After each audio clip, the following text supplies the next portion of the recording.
તરફ આગળ વાત કરીએ તો કડી અને વિસાવદર બે વિધાનસભાની પેટા ચૂંટણીની તારીખોની જાહેરાત થઈ ગઈ છે। 19 જૂને મતદાન થવાનું છે અને 23 જૂને તેની મતગણતરી હાથ ધરવામાં આવશે। હવે વિસાવદરમાં તો ત્રિપાંખીયો જંગ જામવાનું છે, કારણ કે આમ આદમી પાર્ટીએ તો પોતાના ઉમેદવાર ઊભા રાખી દીધા છે। અહીંયા ગોપાલ ઇટાલિયાનું નામ અહીંથી જાહેર કરી દેવાયું છે, પરંતુ ભારતીય જનતા પાર્ટી અને કોંગ્રેસ તરફથી કોનું નામ આવે છે તે જોવાનું રહ્યું। કડીમાં પણ જે સ્થાનિક ધારાસભ્ય હતા, જે ધારાસભ્ય હતા, તેમના મોત બાદ આ બેઠક ખાલી પડી હતી કરશન પટેલને।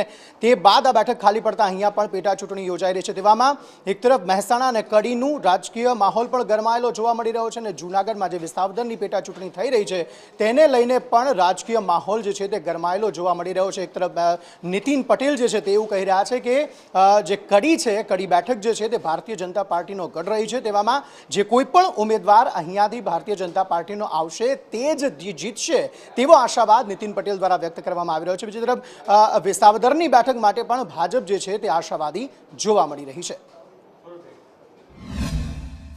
આ ભારતીય જનતા પાર્ટીના ક્યારે પણ બીજા પક્ષની જેમ ચૂંટણી આવે એટલે તૈયારી કરવાની, ચૂંટણી આવે એટલે દોડવાનું એવું નથી હોતું, પરંતુ ભારતીય જનતા પાર્ટીનો કાર્યકર્તા એ સતત પ્રજાની વચ્ચે રહેતો કાર્યકર્તા છે અને એના જ કારણે ભારતીય જનતા પાર્ટીને સંપૂર્ણ વિશ્વાસ છે, પક્ષને સંપૂર્ણ વિશ્વાસ છે કે મતદારો બંને વિધાનસભાની અંદર પેટા ચૂંટણીમાં ભારતીય જનતા પાર્ટીના ઉમેદવારને જંગી બહુમતીથી વિજયી બનાવશે। વિસાવદરની અંદર જે ઉમેદવાર આપ્યા છે એ બહારના ઉમેદવાર છે, એ ઉમેદવારને કોઈએ ગંભીરતાથી લેતું નથી। વિસાવદરની જનતા અને ગુજરાતની જનતાએ જે પ્રમાણે છેલ્લે સ્થાનિક સ્વરાજની ચૂંટણીની અંદર નોટા કરતાં પણ ઓછા વોટ, એટલે કે આમ આદમી પાર્ટીને એકદમ 2% ઓછા વોટ મળ્યા હતા।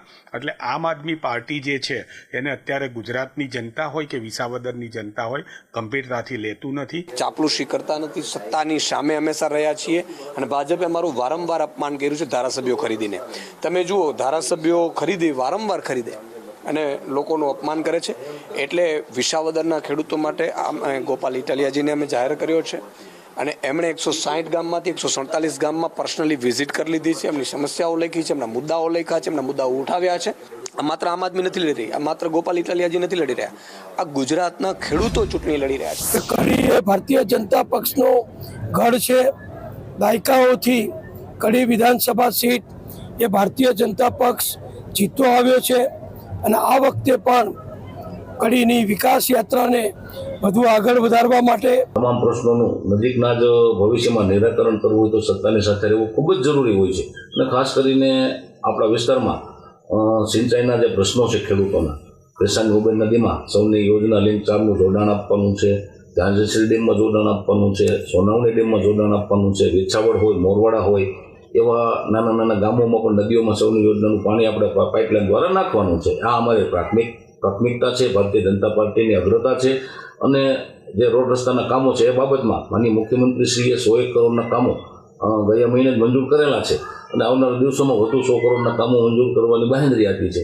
તો ખૂબ જ ટૂંકા ગાળામાં અહીંથી વિધાનસભામાં ભારતીય જનતા પાર્ટીનો ઉમેદવાર ચૂંટાઈને જાય અને આપણા પ્રશ્નોનું નિરાકરણ આવે એવી અપેક્ષા સાથે જનતાને અપીલ કરું છું કે આપણે નરેન્દ્રભાઈના નેતૃત્વમાં દેશની જનતા જ્યારે મોદી સાહેબને પ્રેમ કરતી હોય તો વિસાવદર પણ એમાં કંઈ પાછળ ચૂંટણી જાહેર થઈ ચૂકી છે અને હવે ગણતરીના દિવસોમાં જે મતદાન થઈ રહેશે। આજે આપણી સાથે છે વિસાવદરની જનતા, તેમની પાસેથી જાણશું। આપણી સાથે વિસાવદરના લોકો છે, ખાસ કરીને વિસાવદર આટલા વખતથી જે છે તે ચૂંટણી બાકી હતી, આજે જાહેર કરવામાં આવી છે, શું કહેશો? એક તો જાહેરાત થઈ ગઈ એ બહુ સારી વાત છે, કારણ કે આ ધારાસભ્ય વિહોણો વિધાનસભા હતી, હવે ચૂંટણી આવી ગઈ છે અને સરકારે પણ ઇન્સ્ટન્ટ આપી દીધી છે કે 26 દિવસ કે 27 દિવસની અંદર રિઝલ્ટ પણ આવી જશે। અહીંયાના લોકલ પ્રશ્નો પણ બહુ જાજા છે। આ વિધાનસભાના અહીંયાના પણ લોકલ બહુ પ્રશ્નો છે, ગામડાના પ્રશ્નો છે, જેમ કે ઉદાહરણ તરીકે અહીંના રોડ રસ્તા, તમે આવ્યા જ છો, તમે 4 વ્હીલ લઈને આવ્યા, તમને વધારે ખબર છે કે એવા રોડ રસ્તા છે।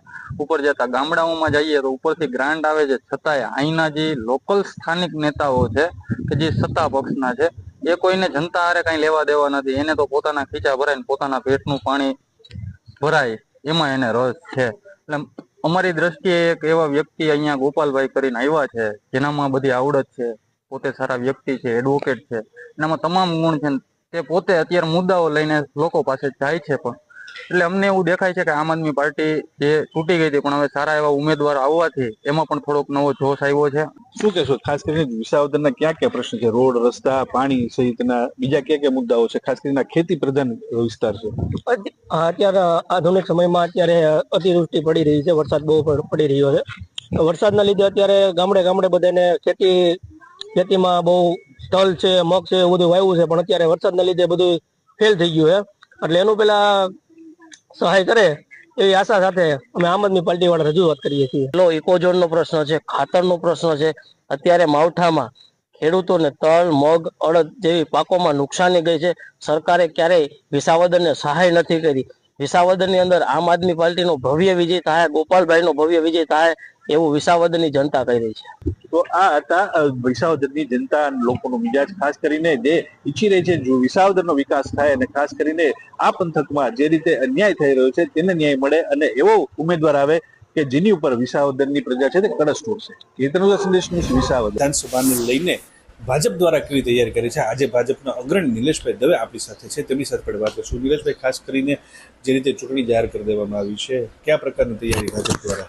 ભાજપ તો તમને તો ખબર છે, ભાજપનો કાર્યકર તો હર હંમેશ માટે 5 વર્ષ માટે કોઈ પણ પ્રકારની ચૂંટણી તૈયારી હોય જ. અમે તો કાર્યકરો રહી પાર્ટીના અને લોકોના કામ કરતા માણસો છે, એટલે અમારે કોઈ બીજી તૈયારીની કોઈ જરૂર રહેતી નથી. 100% ભાજપ અહીંયા જીતશે ચૂંટણી. ભારતીય જનતા પાર્ટી તો વિકાસ ને વિકાસ. એટલે અમે તો સૌનો સાથ, સૌનો વિકાસ એક જ મુદ્દો છે અમારો, અને ઓનલી પર વિકાસ. અને આ તાલુકામાં ઘણા કામ થયા છે, પાર્ટીએ ઘણા કામ ભાજપની સરકારમાં થયા છે, નહીં થયા હોય કામ પણ અમે કરાવશું. ભારતીય જનતા પાર્ટીમાં તો પાર્લિમેન્ટરી બોર્ડ નક્કી કરતું હોય, પાર્લિમેન્ટરી બોર્ડ બેસશે, એમાં કોઈ પણ ઉમેદવાર આવે, ભાજપનો સિમ્બોલ લઈને કોઈ પણ ઉમેદવાર આવે, એની ભેગા તમામ કાર્યકરો, તમામ મતદાર ભાઈઓ બહેનો આ વખતે બધા ભેગા છે સિટીમાં, એટલે કોઈ ચિંતાનો વિષય જ નથી. તાલુકામાં ક્યાંક ને ક્યાંક નારાજગી જોવા મળે છે. કમોસમી વરસાદ પડી રહ્યો છે, તેને લઈને પણ નુકસાની છે. સરકાર ક્યાંય આવતી નથી એવું પણ ફરિયાદો છે. તો હમણાં 2 દી પહેલાં તમે જોયું હોય તો રાઘવજીભાઈ જ કહી દીધું છે, જ્યાં કમોસમી વરસાદ થયો છે ત્યાં સર્વેની કામગીરી હાથ ધરવામાં આવી છે, અને જ્યાં કોઈ પણ નુકસાની થઈ છે તો એનું વળતર પણ એને સરકાર આપશે. તો આ હતા નિલેશભાઈ દવે કે જે પોતે જે કહી રહ્યા છે કે આ વખતે ભાજપની જીત નિશ્ચિત છે.